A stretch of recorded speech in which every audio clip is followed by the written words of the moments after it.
Boa noite a todos da Associação Beneficente Espírita Bezerra de Menezes. Meu nome é Almerinda Máximo e eu faço parte do Grupo Espírita Teresa de Jesus. E hoje eu vim aqui para que nós possamos refletir um pouco sobre o capítulo 13 do Evangelho segundo o Espiritismo, que nos fala sobre não saiba a vossa mão esquerda o que dê a vossa mão direita.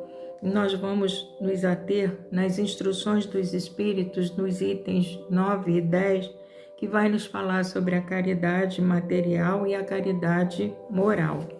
E para que nós possamos já ir refletindo em relação a esse tema, nós vamos ler do livro Vigilância, com psicografia de Divaldo Pereira Franco, pelo Espírito Joana de Ângeles, o capítulo 13, que vai nos falar sobre a caridade, a meta, que diz assim: guarda na mente que a caridade em teus atos deve ser a luz que vence a sombra.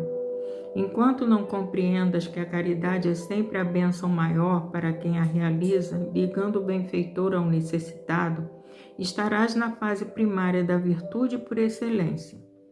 Poderás repartir moedas a mãos cheias. Todavia, se não mantiveres o sentimento da amizade em relação ao carente, não terás logrado alcançar a essência da caridade. Repartirás tecidos e agasalhos com os desnudos. No entanto, se lhe não ofertares compreensão e afabilidade, permanecerás na filantropia. Atenderás aos enfermos com medicação valiosa. Entretanto, se não adicionares ao gesto a gentileza fraternal, estarás apenas desincumbindo-te de um mistério de pequena monta. Ofertarás o pão aos esfaimados, contudo, se os não ergueres com palavras de bondade, não alcançaste o sentido real da caridade. Distribuirás haveres e coisas com os desafortunados do caminho. Não obstante, sem o calor do teu envolvimento emocional em relação a eles, não atingiste o fulcro da virtude superior. A caridade é algo maior do que os simples atos de dar. Certamente, a doação de qualquer natureza sempre beneficia aquele que lhe sofre a falta. Todavia, para que a caridade seja alcançada, é necessário que o amor se faça presente qual combustível que permite o brilho da fé na ação beneficente. A caridade material preenche os espaços abertos pela miséria socioeconômica, visíveis em toda parte. Além deles, há todo um universo de necessidades em outros indivíduos que renteiam contigo e esperam pela luz libertadora do teu gesto.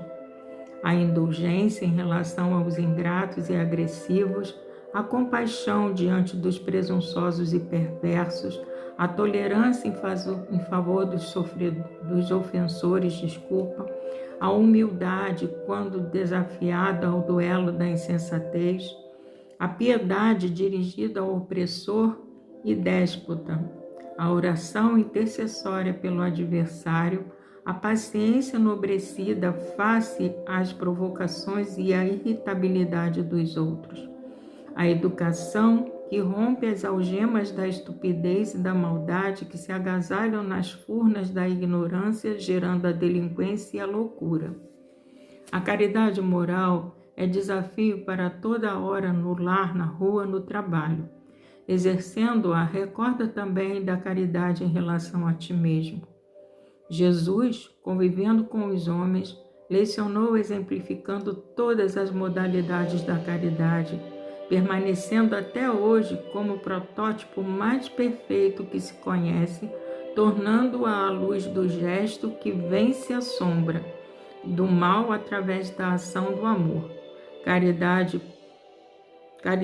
pois, eis a meta.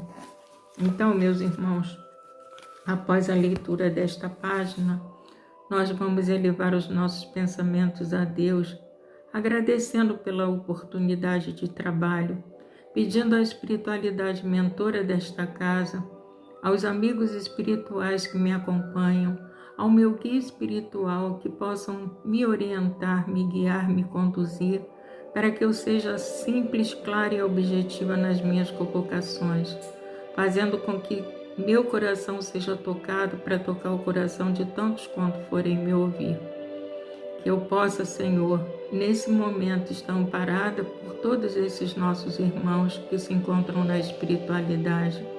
E eu peço ainda, Senhor, para que olhe por toda a humanidade, tende misericórdia de nós, para que nós possamos superar essa fase de dificuldades e de dor, Senhor, com confiança num futuro próximo, numa vida superior.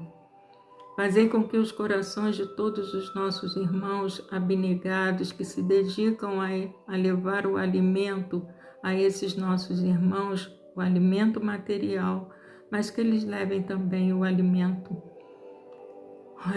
moral, que é a paz, a tranquilidade, o sorriso, uma palavra de carinho, para que eles possam ter esperança e confiança num futuro melhor. Que todos os hospitais, casas de saúde, clínicas, maternidades, asilos, orfanatos, sanatórios, manicômios, cadeias e penitenciárias possam ser nesse momento visitadas pelos vossos espíritos de luz, levando o alento, a esperança e a fé a todos esses nossos irmãos, tanto os encarcerados quanto os adoentados, e aqueles que se encontram acamados em seus lares também, Senhor. Que toda a humanidade possa ser beneficiada. E os nossos irmãos que ainda se encontram adormecidos no mal, não tendo consciência da gravidade do momento que nós estamos passando, que é um momento de reflexão e de olharmos para dentro de nós mesmos, fazendo com que a união possa ser feita em todos os lugares do planeta, que esses irmãos possam ser tocados pelo amor de Maria Santíssima, para que eles busquem a mesma oportunidade que nós estamos buscando. E assim, Senhor, com a sua permissão, nós estamos pedindo para que possamos dar início ao estudo da noite de hoje, dizendo, graças a Deus, Senhor, que assim possa ser. Obrigada, meu Deus. Então, meus irmãos, nós vamos agora ler aqui o capítulo 9, o item 9, do capítulo 13 do Evangelho segundo o Espiritismo, que vai nos falar sobre a caridade material e a caridade moral. E nós vamos primeiro dar uma olhada no Livro dos Espíritos, que é o primogênito aqui da mensagem que Kardec nos trouxe, que vai nos falar justo sobre a caridade, como Jesus a entendia, que nos fala que é a benevolência para com todos, a indulgência e perdão, que é o famoso BIP, como as pessoas costumam falar. Então, Jesus nos mostra que a caridade, ela é caridosa, ela vem nos falar sobre a indulgência, né, para com os erros do nosso próximo, assim como nós queremos a indulgência para os nossos erros também. E assim nós vamos praticando essa caridade que todos nós precisamos, que é o amor pelo nosso próximo principalmente. E não só pelo nosso próximo, aquele mais próximo de nós, mas é pelo nosso próximo relacionado a toda a humanidade, porque todos nós somos irmãos em Cristo Jesus e filhos do mesmo Pai. Então, quando Kardec pergunta na questão 886 aos espíritos qual é o verdadeiro sentido da palavra caridade, como a entendia Jesus, os espíritos responderam: benevolência para com todos, indulgência para com as imperfeições dos outros e perdão das ofensas. Então, Kardec, vou ler só o primeiro parágrafo, que diz assim: o amor e a caridade são o complemento da lei de justiça, pois amar o próximo é fazer-lhe todo o bem que nos seja possível e que desejáramos nos fosse feito. Tal o sentido destas palavras de Jesus: amai-vos uns aos outros como irmãos. Então, aqui a gente já tem uma ideia mais ou menos do como Jesus vê a caridade, como Jesus nos mostrou a caridade, exemplificou a caridade, porque mesmo nós tendo cometido o equívoco de mandá-lo para a cruz, ele nos perdoou no final. Ele foi muito humilhado, ele foi injuriado, ele foi atraiçoado, né? Como se fala, e mesmo assim ele nos perdoou. E é muito importante que nós consigamos começar a agir dessa maneira, né? Perdoando aqueles que nos ofendem, que nos magoam, que nos maltratam, né? Que nos traiam, para que nós possamos exercitar essa caridade, não só a caridade material, que é aquela que nós nos dispomos a dar os bens materiais para alguém, mas principalmente a caridade moral, que é aquela que faz com que nós apoiemos os nossos irmãos, mesmo nos seus erros, mas apoiemos, né? Fazendo com que ele compreenda o erro que ele cometeu. Então, nós vamos começar a ler no item 9, que vai nos falar assim: amemo-nos uns aos outros e façamos aos outros aquilo que quereríamos nos fizessem eles.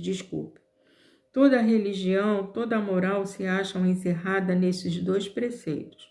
Se fossem observados nesse mundo todos, serias felizes. Não mais aí ódios nem ressentimentos.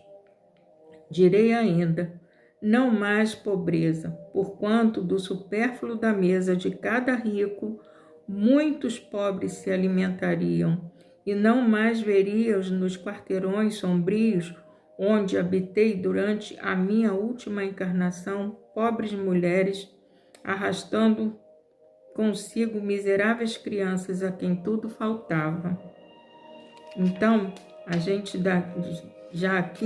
já começa a ver, né, como é sofrido, né, como a nossa irmã Rosália nos fala, dessa dor que ela sentiu na carne. Então, são vivências desses nossos espíritos que trazem as suas instruções para que nós consigamos acertar, né, o nosso caminho diante das leis divinas. Então, são depoimentos vivos desses nossos irmãos que já se encontram na pátria espiritual e que vivenciaram tudo isso, assim como Cristo também vivenciou, como nós estamos vivenciando, cada fase, porque Deus não beneficiou a ninguém, nem mesmo a Jesus.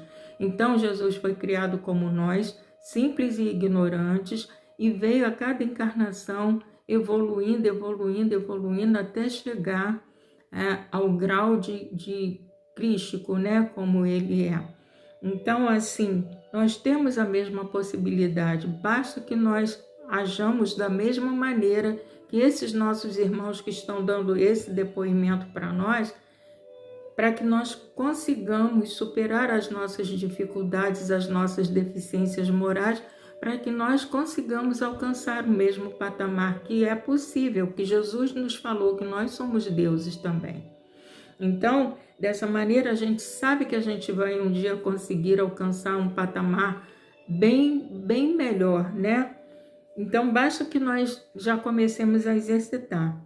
E ela continua: ricos, pensai nisto um pouco, auxiliai os infelizes o melhor que puderdes, dai para que Deus um dia vos retribua o bem que houverdes feito, para que tenhais, ao sairdes do vosso invólucro terreno, um cortejo de espíritos agradecidos a receber-vos no limiar de um mundo mais ditoso.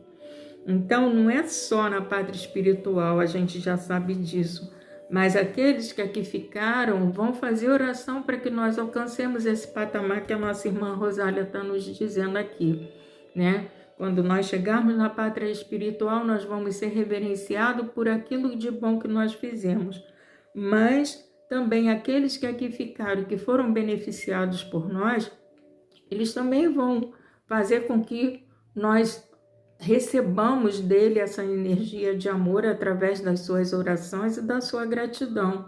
E mesmo aqueles que não nos agradecerem, não tem problema, Mas o nosso reconhecimento, aquilo que nós temos que buscar é o reconhecimento divino, é o dever cumprido, é a alegria de termos cumprido com aquilo que nos foi possível cumprir, né, da melhor maneira possível.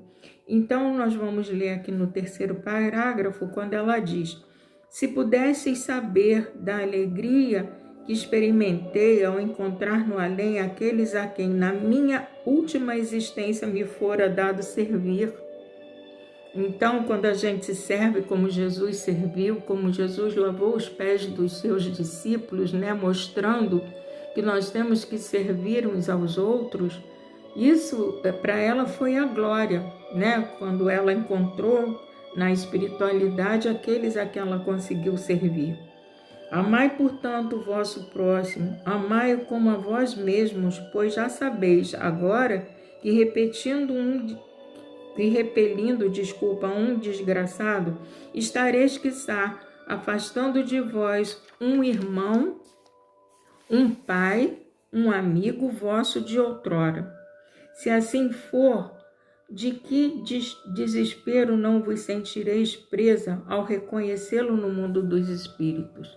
Então, a gente, muitas das vezes, tem muitas histórias, né, que quando...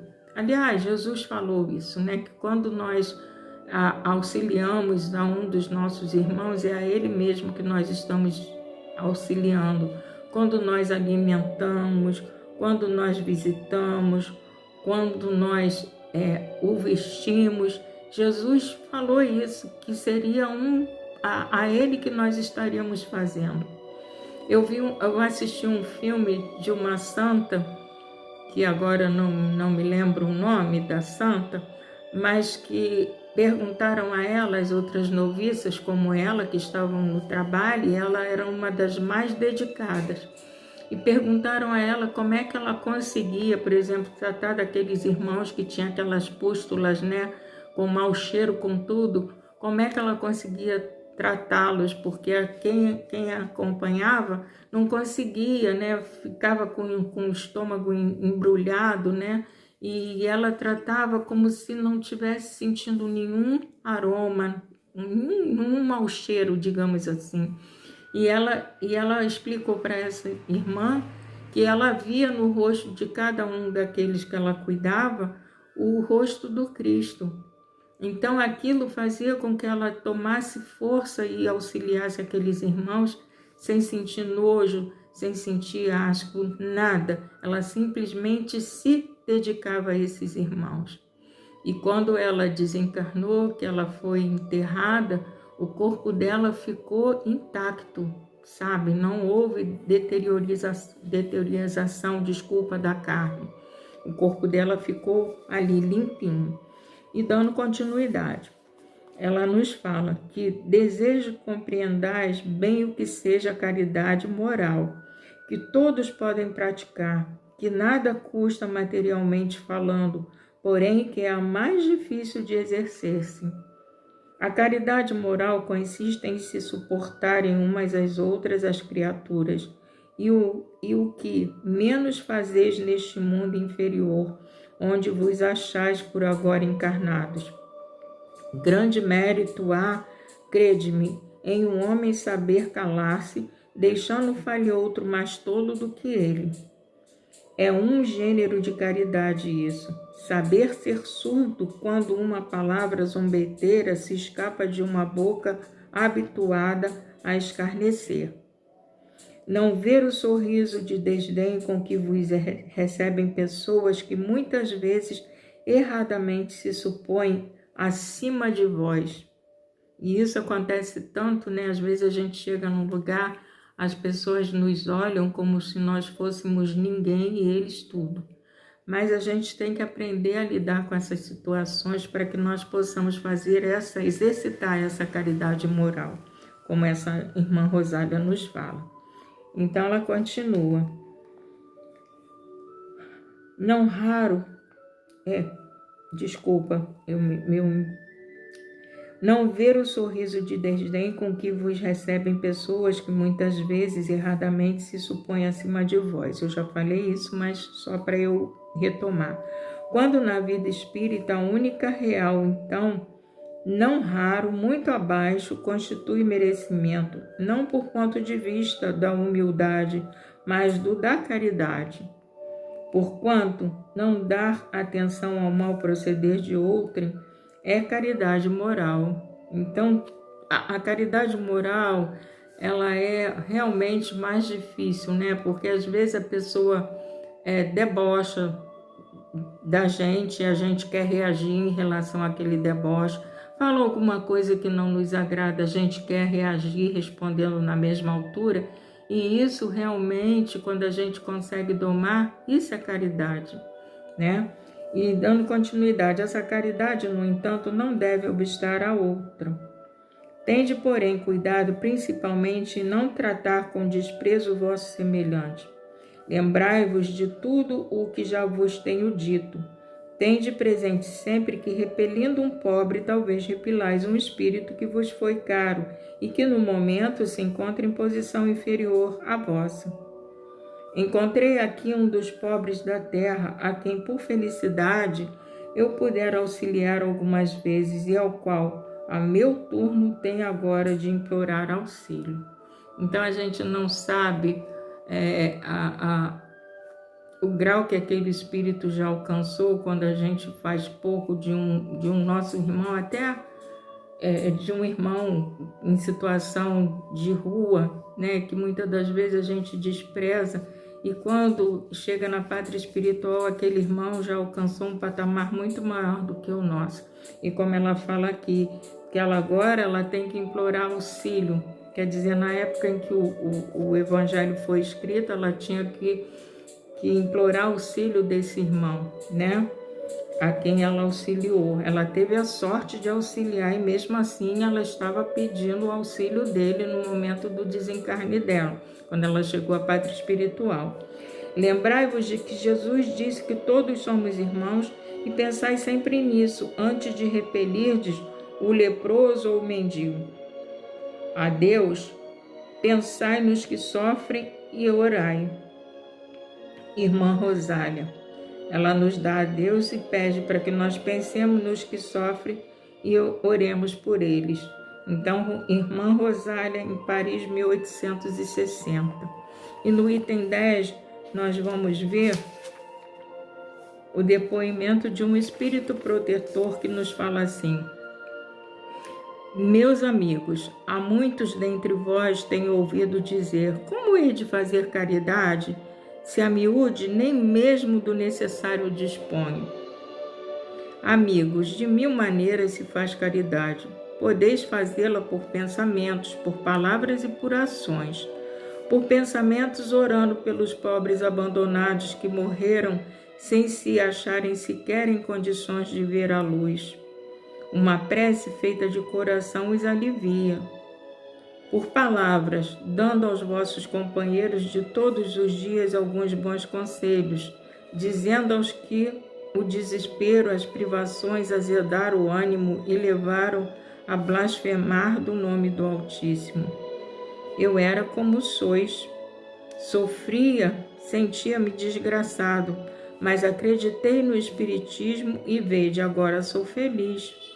Aos velhos que vos disserem, é inútil, estou no fim da minha jornada, morrerei como vivi. Dizei, Deus usa de justiça igual para com todos nós.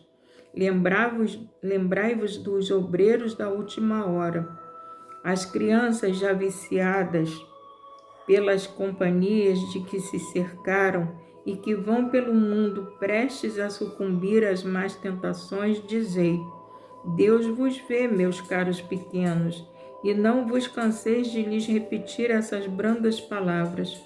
Elas acabarão por lhes germinar nas inteligências infantis, e em vez de vagabundos, tereis deles homens. Fareis deles homens. Também isso é caridade.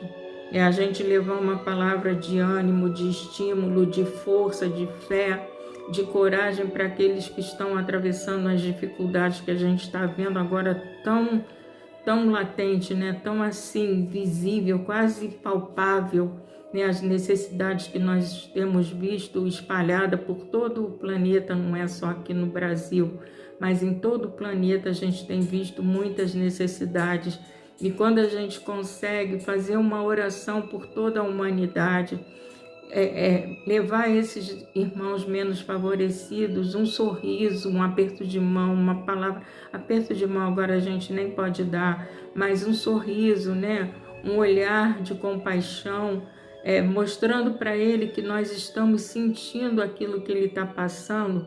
Isso tudo é caridade, isso tudo é uma maneira de nós sermos úteis e caridosos para com o nosso próximo.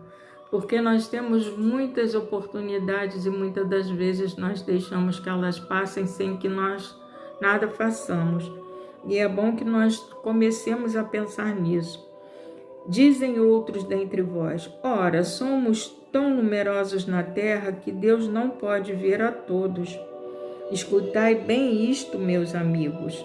Quando estás no cume da montanha, não abrangeis com o olhar a bilhões de grãos de areia que a cobrem?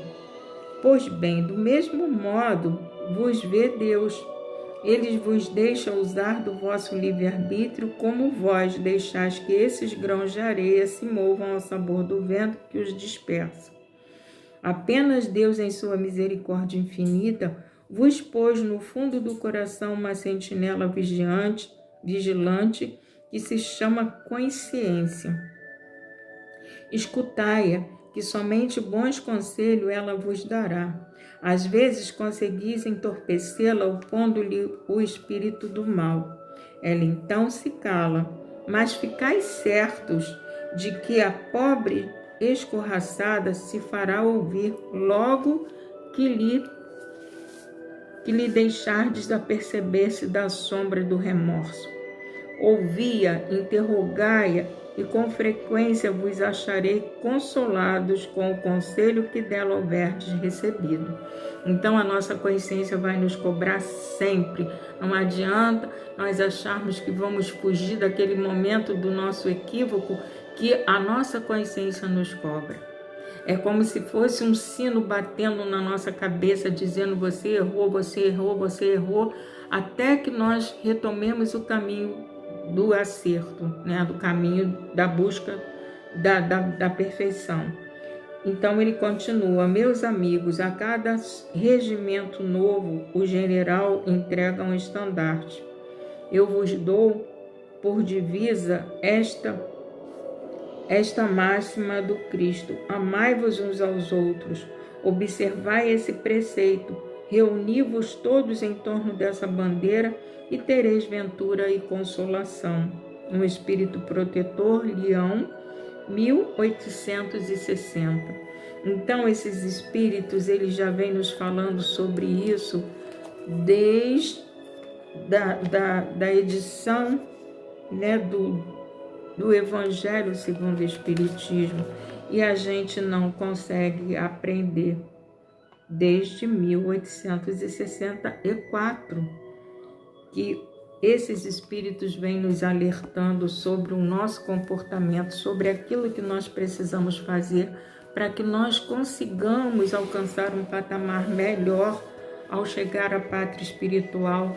Mas a gente não dá ouvidos, a gente não se interessa, a gente não se esforça para que nós consigamos fazer a caridade para o nosso próximo, assim como nós queremos que seja feita a nós. E agora, nesse momento que nós estamos passando, é tão fundamental que nós realmente, eu não digo que eu deu bem material, mas oração a gente sempre pode fazer pelo nosso próximo. A gente sempre pode pedir a Deus a sua misericórdia, não só para eles, mas para nós principalmente também, que todos nós precisamos da misericórdia de Deus. Todos nós precisamos do olhar complacente de nosso Senhor Jesus Cristo, do amor de Maria Santíssima, da orientação do Espírito Ismael.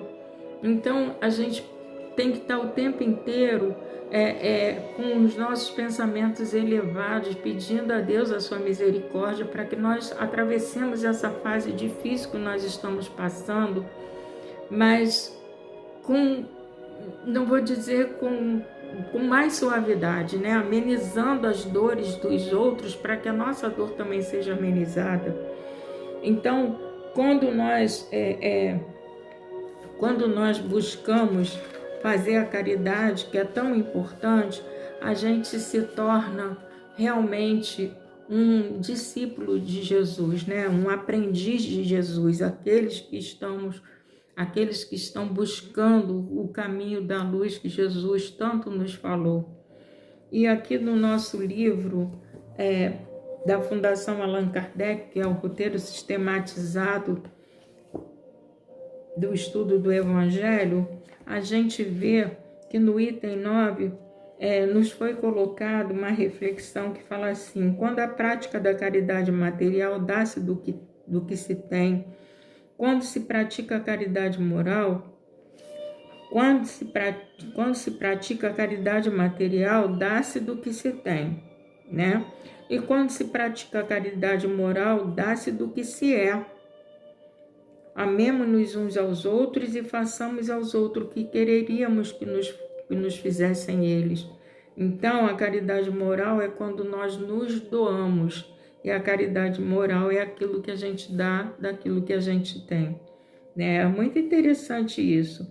E ainda fala que para que nós possamos dar, para que Deus um dia nos retribua o bem que houvermos feito. E a gente já sabe disso, porque o Evangelho nos fala sobre isso e o Livro dos Espíritos também. Nossas sobras de hoje poderão ser nossas necessidades de amanhã. Então, quando a gente desperdiça, né, a comida, eu fico tão agoniada quando eu vejo alguém em algum lugar encher um prato de comida e depois largar aquela comida toda para jogar fora. Aquilo me dá uma dor absurda no peito, porque eu sei que muitos dos nossos irmãos não têm uma migalha para comer e as pessoas enchem o prato, fazem questão de botar uma quantidade absurda que sabe que não vai comer e joga aquilo fora. Isso é falta de caridade, sabe?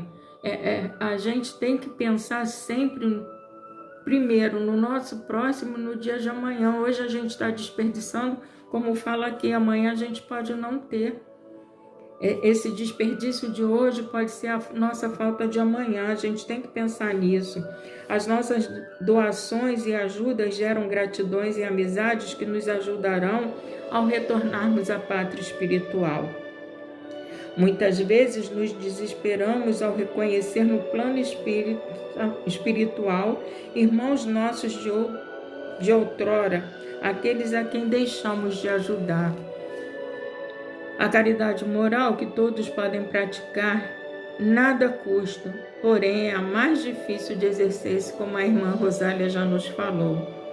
Grande mérito há em um homem saber calar, deixando outro tolo fale por ele. E isso a nossa irmã Rosália já havia nos dito. Então, que a gente possa refletir sobre isso, né? De como a gente pode fazer para melhorar a vida do nosso próximo. E a gente sabe que quando a gente consegue auxiliar o outro, é uma alegria profunda. Pelo menos eu, quando consigo fazer alguma coisa por alguém, aquilo me dá uma alegria, uma sensação do dever cumprido, né? Que a gente conseguiu fazer algo por alguém, mesmo que seja o mínimo do mínimo, mas a gente conseguiu fazer alguma coisa. E no livro que Dr. Bezerra de Menezes fala sobre a caridade, ele vai nos falar o seguinte: à medida que o homem se conscientiza das mensagens de Jesus Cristo, ensaia um grande desejo de cumprir suas orientações, especialmente no que tange à caridade, mas inúmeras vezes ouvem-se seus questionamentos expressando junto ao coração divino dúvidas que lhe arrefecem o bom ânimo. Se não disponho de recursos necessários à minha sobrevivência, como poderei ajudar o outro que a mim solicita amparo? Não são poucas as vezes que falamos a esses irmãos, despertando-os para o que seja a verdadeira caridade, aquela que é vivenciada. Sim, é preciso viver a caridade exalando-a como um perfume cuja fragrância sublime, em razão da sua natureza, é sentida em todo o ambiente onde se encontra aquele que pensa com caridade. Fala com caridade, age com caridade, pura manifestação do amor, pois é esse o sentimento que sustenta tão formosa virtude, que é o amor. Realmente a caridade, ela está envolta no amor, porque se a gente não tem amor, como é que nós vamos fazer a caridade? Então, quando a gente não tem nenhum sentimento, nem seja um sentimento latente do amor, a gente não vai conseguir fazer nada por alguém, né? A partir desse entendimento, ninguém pode alegar que lhe faltam recursos para socorrer o próximo, que marcha ao seu lado repleto de feridas causadas por enfermidades físicas e morais. Ainda que não tenha desenvolvido a boa vontade e a presteza que caracterizam a alma caridosa, o ser humano anseia por vislumbrar no outro a luz divina que o sustente em suas tribulações. Um pensamento de tolerância diante da manifestação de desequilíbrio do outro, um sentimento de compaixão pelo irmão que verbaliza suas dores através da expressão descortês, revelando sua insatisfação íntima. Uma atitude fraterna junto àquele que, num momento de desarmonia, o feriu com um comportamento agressivo, são formas de atender o outro em suas dificuldades, vivenciando o perdão, a compreensão e a comiseração pelos irmãos de jornada. Estará a alma exalando doce e suave, agradável perfume da caridade, virtude que vibra no íntimo daquele que, conhecendo a mensagem do amor celestial, a integra à sua vivência. Filho do amor maior, o homem traz impregnado em sua natureza esse sentimento, que essencialmente é a manifestação divina. A caridade real dispensa aplausos do mundo, dispensa os elogios que intoxicam de orgulho e vaidade as vibrações da alma. A caridade real dispensa o reconhecimento dos homens, pois toda a sua manifestação se acha fundamentada nos exemplos belíssimos do Mestre de Nazaré, que em sua passagem pela terra viveu a caridade em sua mais perfeita expressão de amor. Então, meus irmãos, que a gente possa refletir que a caridade a gente pode fazer de várias maneiras, né? Principalmente a caridade moral é a mais difícil, como já foi dito, mas não é a impossível. Que todos nós possamos nos esforçar para que nós compreendamos a necessidade da caridade, principalmente no momento atual em que nós estamos vivendo. Porque se nós pudermos fazer ao próximo aquilo que nós gostaríamos que nos fosse feito, já é meio caminho andado para que nós consigamos nos manter caridosos em todas as situações, né? Porque é uma questão de exercício, e esse exercício vai virando um hábito, e aí a gente já vai fazer tudo naturalmente, sem estarmos nos esforçando para conseguir fazê-lo. Nós vamos fazer com naturalidade. E aqui no último parágrafo, Dr. Bezerra diz: Jesus viveu a caridade vivenciando o amor e assim demonstrando para a humanidade o caminho da salvação. E é verdade, a gente olha o Evangelho segundo o Espiritismo, eu costumo dizer que é o nosso roteiro de felicidade, para que nós alcancemos realmente todos os objetivos da nossa encarnação, através dos exercícios que estão relacionados ali no Evangelho segundo o Espiritismo, né? Para que a gente possa ir exercitando aos pouquinhos tudo aquilo que as mensagens do Evangelho nos falam. É difícil porque nós temos as nossas dificuldades, né? Nós preferimos a porta larga do que a porta estreita, mas é uma questão de treinamento. A gente tem que ir treinando cada vez mais a possibilidade de nós irmos nos ambientando e nos melhorando. E para que nós possamos dar por encerrado, nós vamos tirar da Seara de Fé, com psicografia de Francisco Cândido Xavier, por autores diversos, a página que Meimei escreveu, que é o capítulo 11 desse livro, que nos fala a lenda da caridade.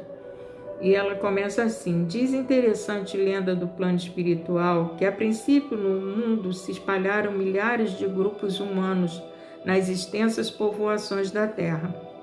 O Senhor endereçava incessantes mensagens de paz e bondade às criaturas.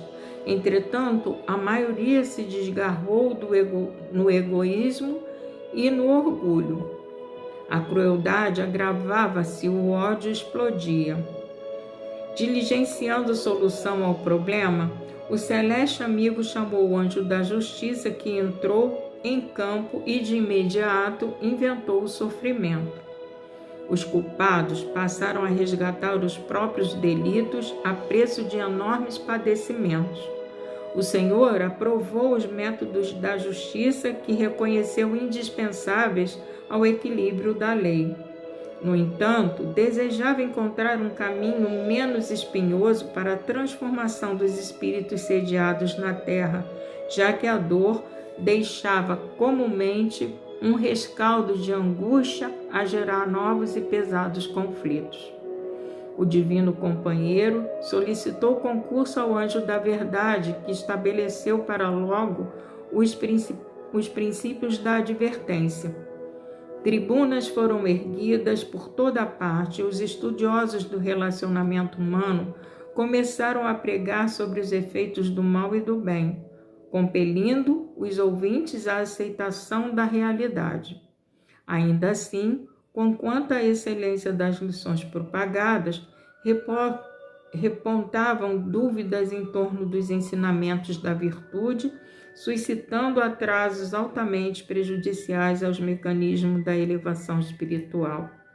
O Senhor apoiou a execução dos planos ideados pelo anjo da verdade, observando que as multidões terrestres não deveriam viver ignorando o próprio destino.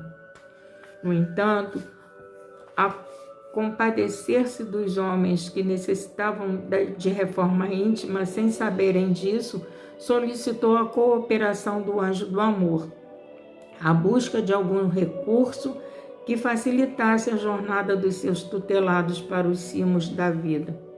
Um novo emissário criou a caridade e iniciou-se profunda transubstanciação dos valores. Nem todas as criaturas lhe admitiam o convite e permaneciam na retaguarda, matriculados nas tarefas da justiça e da verdade, das quais auriam a mudança benemérita em mais longo prazo, mas todas aquelas criaturas que lhes atenderam às petições passaram a ver e a auxiliar aos irmãos doentes e obsessos, paralíticos e mutilados, cegos e infelizes, os largados à rua e os sem ninguém. O contato recíproco gerou precioso câmbio espiritual. Quantos conduziam alimento e agasalho, carinho e remédio para os companheiros infortunados? Recebiam deles em troca os dons da paciência e da compreensão, da tolerância e da humildade, e sem maiores obstáculos descobriram a estrada para a convivência com os céus. O Senhor louvou a caridade nela, reconhecendo o mais importante processo de orientação e sublimação, a benefício de quantos usufruem a escola da terra. Desde então, funcionam no mundo o sofrimento, podando as arestas dos companheiros revoltados, a doutrinação, informando aos espíritos indecisos quanto às melhores sendas de ascensão, as bênçãos divinas, e a caridade, iluminando a quantos se consagram ao amor pelos semelhantes, redimindo sentimentos e elevando almas, porque acima de todas as forças que renovam os rumos da criatura nos caminhos humanos, A caridade é a mais vigorosa perante Deus, porque é a única que atravessa as barreiras da inteligência e alcança os domínios do coração. Então, meus irmãos, nós estamos agradecendo pela oportunidade desse trabalho. Eu espero que quem tem o Evangelho em casa, que possam dar uma lida no capítulo 13, não saiba a vossa mão esquerda que dê a vossa mão direita, as instruções dos Espíritos no item 9 e 10, para verem se vão ver da mesma maneira que eu vi. Então, nesse momento, eu faço a oração que o nosso Senhor Jesus Cristo nos ensinou, em agradecimento a essa oportunidade de trabalho e em favor dos nossos irmãos também, que estão tão necessitados, que dizem assim: Ave Maria, cheia de graças, o Senhor é convosco, bendita sois vós entre as mulheres, bendito é o fruto que nasceu do vosso ventre, Jesus. Santa Maria, Mãe de Jesus, rogai, Senhor, a Deus por nós, os pecadores, agora e na hora do nosso desenlace, que assim possa ser. Pai nosso que estás nos céus, santificado seja o vosso nome, Senhor. Seja feita a vossa vontade, não a nossa, assim na terra como no céu. O pão nosso de cada dia, Senhor, dá-nos hoje. Perdoai as nossas dívidas, assim como nós perdoamos aos nossos devedores. E as nossas ofensas, como nós perdoamos a quem nos tem ofendido. Não nos deixeis, Senhor, cair em tentação, mas livra-nos de todo o mal, porque teu é o reino, o poder e a glória para sempre. Que assim possa ser. Graças a Deus. Obrigada, Senhor. Obrigada aos Espíritos que aqui estiveram junto comigo, me orientando, me guiando e me conduzindo, para que eu pudesse fazer esse estudo na noite de hoje, dizendo graças a Deus. Obrigada, Senhor. Que assim seja.